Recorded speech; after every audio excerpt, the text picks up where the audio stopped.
Hello everyone, welcome back to our channel సిరిక food and vlogs. అందరూ ఎలా ఉన్నారు? బాగున్నారా? వ్లాగ్ అనేది కొంచెం లేట్ అయిపోయింది, ఎందుకంటే లాస్ట్ వీక్ అంతా కూడా కొంచెం బిజీగా ఉన్నాను అనమాట. ఇంట్లో పని అంటే ఇంటి పని డీప్ క్లీనింగ్ అనేది పెట్టుకున్నాను, ఇంక ఒక్కదాన్ని చేసుకున్నానండి, అందుకనే చాలా లేట్ అయిపోయింది.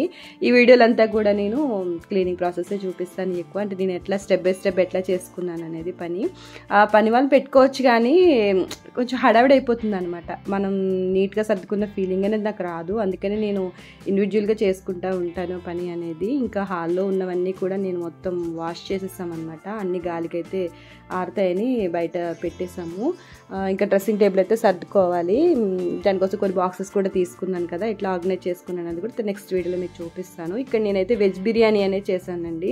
ఇది చేయడం కూడా థర్డ్ టైం అనమాట. చాలా సింపుల్ ప్రాసెస్. ఇక్కడ మాకు లోకల్ రెస్టారెంట్లో ఈ వెజ్ బిర్యానీ అని దొరుకుతుంది అనమాట. చాలా బాగుంటుంది టేస్ట్. దీంట్లో ఎక్కువ బీన్స్, క్యారెట్ ఎక్కువ యాడ్ చేస్తారు. సేమ్ అదే టేస్ట్ కావాలని నేను ట్రై చేశాను. As it is same taste అయితే అలానే వచ్చేసింది. ఇక్కడ మన ఇష్టం ఏ వెజిటేబుల్స్ అన్నా వేసుకోవచ్చు, కాకపోతే వంకాయ బెండకాయ తప్పించి. ఇంకా అవన్నీ కొంచెం ఆయిల్ అయితే ఫ్రై చేసుకోవాలి. 80% మనకి వెజిటేబుల్స్ కుక్ అయితే సరిపోతుందండి. మిగతా 20% అనేది మనం రైస్ వేస్తాం కాబట్టి అప్పుడు చక్కగా అది కుక్ అయిపోతుంది. తర్వాత దీంట్లో కొంచెం పసుపు, కారం, అల్లం వెల్లుల్లి పేస్ట్ ఇవన్నీ కూడా వేసేసుకొని కాసేపు అయితే మగ్గనివ్వాలి. తర్వాత పెరుగు కూడా యాడ్ చేసుకోవాలన్నమాట. అప్పుడు గ్రేవీ అనేది కొంచెం ఎక్కువ వస్తుంది మనకి. నేను ఇక్కడ రైస్ తీసుకున్నది కిలో రైస్ తీసుకున్నాను. పన్నీర్ అనేది మీ ఇష్టం, పన్నీర్ కావాలంటే వేసుకోవచ్చు, లేకపోతే లేదు. ఇక్కడ నేను కొంచెం ఆయిల్లో పన్నీర్ అనేది కొంచెం ఫ్రై చేసుకొని వాటిని కూడా నేను లాస్ట్ అంటే వెజిటేబుల్స్ అన్నీ కూడా చక్కగా కుక్ అయిన తర్వాత నేను పన్నీర్ అనేది యాడ్ చేస్తాను. ఇంకా బిర్యానీ మసాలా, ఇది ఇంట్లో చేసిన మసాలానేనండి. మీరు బిర్యానీ మసాలా ఎట్లా ప్రాసెస్ అనేది ప్రిపేర్ చేసుకుంటారో సేమ్ అట్లా చేసుకొని వేసుకోవచ్చు. ఇక్కడ రైస్ కూడా నేను ఆరబెట్టేసుకొని, ఇంకా పవర్ పోయిందనమాట, మీకు చూపించడానికి కూడా సరిగా చీకటిగా ఉండింది. మా కిచెన్లో అసలు లైట్ లేకపోతే కనిపించదు, సెల్ ఫోన్ లైట్ అనేది సరిపోవట్లేదు. ఇక్కడ ఇక రైస్ కూడా అయితే అయిపోయింది. నేను కొంచెం స్టవ్ ఆఫ్ చేయగానే నేను వీడియో తీసేస్తాను అనమాట. కొంచెం ఒక 5 to 10 minutes అలానే వదిలేయాలండి. స్టవ్ ఆఫ్ చేసిన తర్వాత మనం దాన్ని కదిలియద్దు, ఎందుకంటే కొంచెం వాటర్ ఉంటుంది కాబట్టి ఆ వాటర్ అంతా అబ్జర్వ్ చేసుకున్న తర్వాత మనం తీయాలి. కానీ నేను హడావుడిలో తీసేసాను. ఇంకా ఇంటి పరిస్థితి అయితే ఇలా ఉండిందనమాట. కిచెన్ అయితే చాలా గందరగోళంగా ఉంది. బెడ్రూమ్స్ అన్ని సర్దుకున్నాను, అలాగే కర్టెన్స్ కూడా మొత్తం అన్ని రూమ్స్ అన్నీ తీసేసి ఇంకా అన్ని వాష్ చేసి ఆరబెట్టేసాను.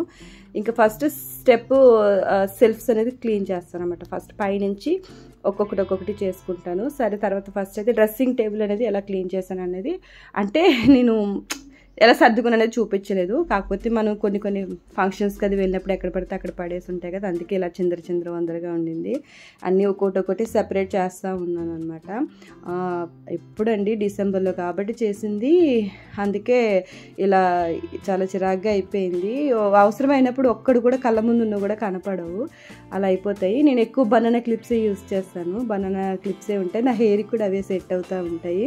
నాకు జడ వేసుకోవడం రాదు, అలాగే జడ కూడా సెట్ కాదనమాట నాకు, అందుకని ఎక్కువ బనానా క్లిప్ పెట్టేసి వదిలేస్తూ ఉంటాను. ఇంకా ఇయర్ రింగ్స్ ఇవి వచ్చేసి కొంచెం పట్టు శారీస్ అలా కట్టుకుంటాం కదా, వాటి మీదకి ఇలాంటి ఇయర్ రింగ్స్ పెట్టుకుంటూ ఉంటాను అనమాట. ఇంకా 3 years నుంచి ఏమీ కొనలేదండి, అవి ఇప్పుడు తీసుకున్నాయి అనమాట. 10 years 12-13 years బ్యాక్ ఉన్నవి. ఇవైతే మా బావి గోల్డ్ బ్యాంగిల్స్ అనమాట. ఇది వచ్చేసి బీడ్స్తో ఉన్నది, గోల్డ్ ఉన్నాయి కింద, లాకెట్ కాకుండా. ఇది మా పెద్దమ్మ ఇచ్చారనమాట నాకు. ఇవి అసలు చాలా క్వాలిటీ ఉంటాయి, కొత్తగా ఉంటాయి ఇప్పటికీ కూడా. నావైతే ఏది ఒక స్టోన్ పోవడం కానీ ఉండదు, అంటే పెట్టుకోవడం కూడా చాలా నీట్గా జాగ్రత్తగా పెట్టుకుంటూ ఉంటాను అనమాట. ప్రతిదీ ఒక్కొక్క బాక్స్ అన్నీ సెట్ చేసుకొని పెట్టుకుంటాను నీట్గా. కొన్ని బ్లాక్ బీడ్స్ కూడా ఉంటాయి. గోల్డ్ డైలీ వేసుకుంటూ ఉంటాను, అప్పుడప్పుడు ఇలాంటి బీడ్స్ కూడా వేసుకుంటాను. నాకు ఇష్టమైన ఈ బ్లాక్ బీడ్ అనమాట, గ్రీన్ స్టోన్ ఉన్నది. కొంచెం అది హుక్ దగ్గర పోయిందనమాట, దాన్ని కొంచెం సెట్ చేసుకోవాలి. ఈ బాక్స్ మీకు చూపించాను కదా అంతకుముందు, అమెజాన్లో తీసుకున్నానని. దాంట్లో ఓన్లీ బ్లాక్ బీడ్స్ అయితే వేసుకున్నాను. ఇవి స్టడ్స్ అయితే డైలీ పెట్టుకోవడానికి. ఇవన్నీ కూడా ఒక బాక్స్లో పెట్టుకున్నాను అనమాట. ఇంకా చాలా స్టడ్స్ అనేది మా పిల్లలు అక్కడిక్కడ పడేసి కొన్ని పోయినవి కూడా ఉన్నాయి. ఇంకా దేని అన్నీ కూడా ఒక్కొక్క బాక్స్లో అన్నీ సెట్ చేసి పెట్టుకున్నాను. ఇవి వచ్చేసి మేకప్, ఇవి ప్రొడక్ట్స్ డైలీ యూస్ చేసే లిప్స్టిక్. ఇది అయిపోయింది. తర్వాత ఈ షేడ్ అంటే నాకు చాలా ఇష్టం అనమాట. బయటకు వెళ్ళినప్పుడు ఎక్కువగా ఈ షేడ్ అనేది వేసుకుంటాను, ఈ కలరు. నా దగ్గర ఒక 4-5 కలర్స్ ఉంటాయండి లిప్స్టిక్స్ అయితే. ఎక్కువగా యూస్ చేసేదైతే ఇదిని నేను ఫస్ట్ చూపించిన రెండే ఎక్కువ యూస్ చేస్తూ ఉంటాను. కొంచెం హెవీగా రెడీ అయినప్పుడు కొంచెం ఒక 2 కలర్స్ అట్లా డార్క్ షేడ్స్ అయితే వేసుకుంటూ ఉంటాను. ఇంకా పట్టు శారీస్ అట్లా కట్టుకున్నప్పుడు ఈ కలర్ వేసుకుంటాను అనమాట. అంటే కొంచెం మ్యాచ్ అవుతుంటే అట్లానే వేసుకుంటాను ఇది.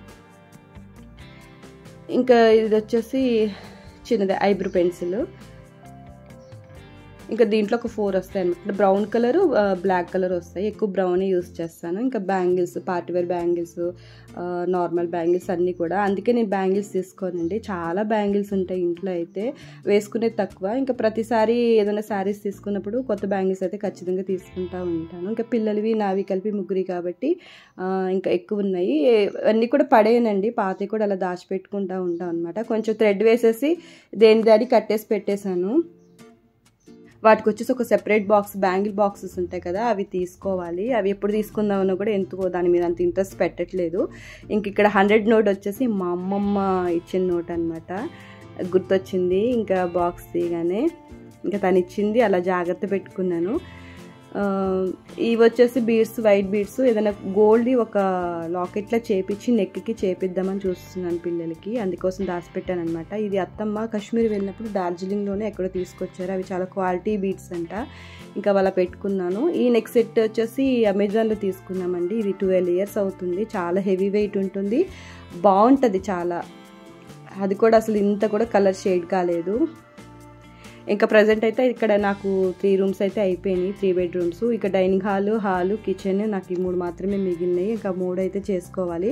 ఫస్ట్ మనం ఏ పని చేసుకోవాలన్నా మనం ఫ్రెష్గా ఉండాలి. మనం ఫ్రెష్గా ఉంటేనే పని అయితే మనం ఈజీగా చేసుకోలేస్తాము. నేను ఫస్ట్ పని అనేది ఎట్లా స్టార్ట్ చేస్తానంటే, ఇంట్లో మొత్తం పిల్లలకి టిఫిన్ కానీ వంట కానీ ఇంకంతా ప్రిపేర్ చేసేసుకొని ఇంకా ఫ్రెష్ అప్ అయిపోయిన తర్వాత నేను ఇంటి పని అనేది స్టార్ట్ చేసుకుంటాను. సింగిల్ అంటే స్టెప్ ఒక్కొక్కటి సర్దుకుంటూ వస్తాను అనమాట.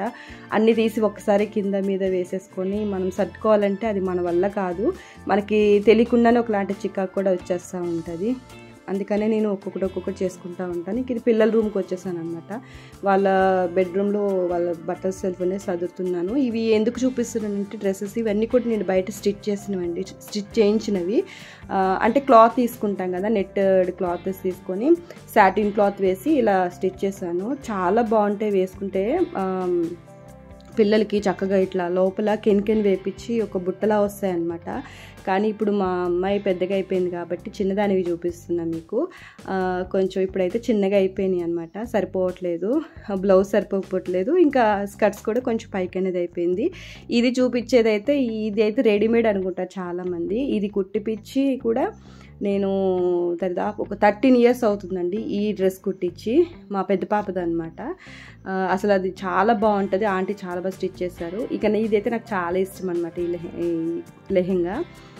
ఇంక ఇటువైపు ఇంకా చాలా ఉన్నాయండి చూపించాలంటే, కానీ కుట్టించినవి ఇంకా మరి వీడియో లెంత్ అయిపోద్దని చూపించట్లేదు. ఇంకా సర్దుకునేది చూపిస్తున్నాను. ఇంకా నాకు 5K above శారీస్ అన్నీ కూడా ఇట్లా నేను బీరువాలో సర్దుకుంటాను అనమాట. నార్మల్ కబోర్డ్లో అయితే కొన్ని 2, 3, 4 ఆ రేంజ్లో ఉన్న శారీస్ అన్నీ కబోర్డ్లో ఉంటాయి.